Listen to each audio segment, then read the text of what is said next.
নমস্কার, স্বপ্নঘরে স্বাগতম। স্বপ্নঘর তোমাদের জন্য নিয়ে এলো দেশি মুরগির ঝোল। শুরুতে আমি কিছু আলু ভেজে নিচ্ছি। এই আলুগুলো পরবর্তীতে আমি মাংসে অ্যাড করব।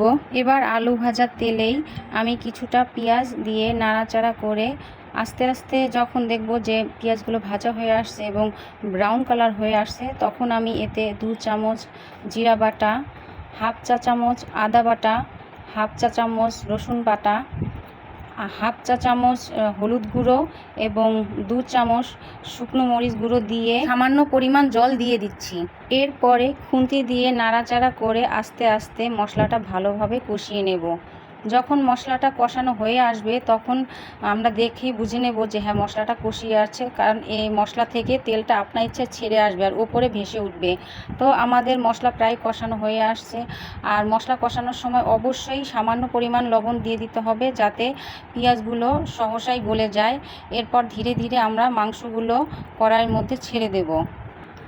এখানে আমি কিছুটা পরিমাণ জল অ্যাড করছি, কারণ মাংস কষানোর সময় যদি জল না দেওয়া হয় তাহলে মাংসটা নিচে লেগে যাওয়ার ভয় থাকে। আর কষানোর সময় অবশ্যই খানিকটা পরিমাণ লবণ দিয়ে দিতে হবে, কারণ লবণ যদি না দেওয়া হয় তাহলে মাংসের ভিতরে লবণটা ভালোভাবে ঢোকে না।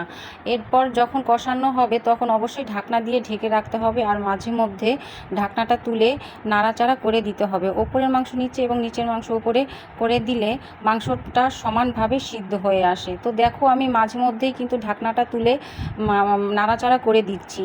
আর এখন খানিকটা পরিমাণ জল দিয়ে দিচ্ছি পরিমাণ মতো। তুমি যতটা ঝোল চাইবে ঠিক ততটা, তার থেকে একটু বেশি পরিমাণ, কারণ জল ফুটতে ফুটতে অনেকটাই জল টেনে যায়, সেজন্য অবশ্যই তোমরা জল একটু পরিমাণে বেশি দেবে।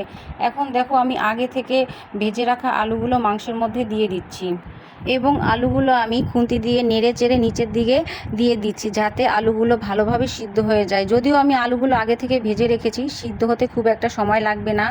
দেখো বন্ধুরা, আমাদের মাংস আর আলু প্রায় হয়ে আসছে।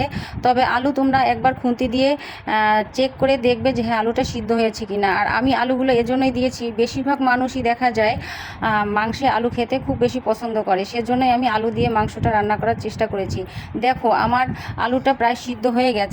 পাশাপাশি আমাদের মাংসটা রান্না হয়ে গেছে। এখন আমি খানিকটা পরিমাণ গরম মশলা দিয়ে নাড়াচাড়া করে ঢাকনা দিয়ে 30 সেকেন্ডের মতো রাখবো, তারপর নামিয়ে নেব। এই দেখো, মাংসের ঝোলটা দেখতে কত সুন্দর হয়েছে। তোমরা প্লিজ বাসায় ট্রাই করো। Bye bye.